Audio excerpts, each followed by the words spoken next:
Pour Adam Smith, le travail annuel d'une nation est le fonds primitif qui fournit à sa consommation annuelle toutes les choses nécessaires et commodes à la vie. Et ces choses sont toujours ou le produit immédiat de ce travail ou acheté des autres nations avec ce produit. Cette phrase résume à elle seule toute la pensée de Smith. En effet, par celle-ci, il s'oppose de plein saut à deux visions du concept de richesse. D'un côté, la vision mercantiliste qui considérait que la richesse était monétaire et consistait à l'accumulation de métaux précieux. Adam Smith rejette cette hypothèse. Pour lui, ce n'est pas la quantité de métaux précieux qui représente la richesse, mais la contrepartie de ces derniers en biens et services, qui sont pour leur part le fruit du travail de l'homme. Smith écrit: dans le langage ordinaire, richesse et argent sont regardés comme absolument synonymes.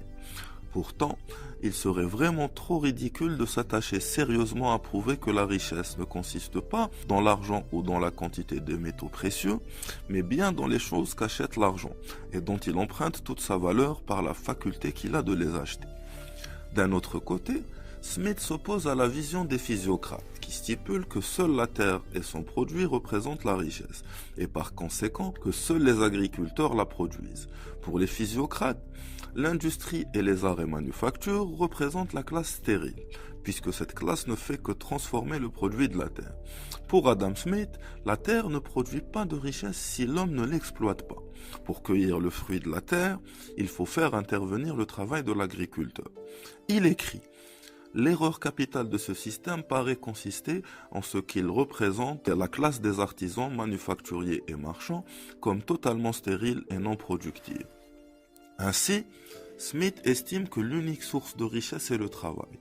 Quand il nous parle de richesse, il nous parle de richesse produite. De ce fait, il n'y a plus de distinction entre la production de biens ou de services. Ces deux activités sont, à son sens, toutes deux productrices de richesse, puisqu'elles font intervenir le travail de l'homme.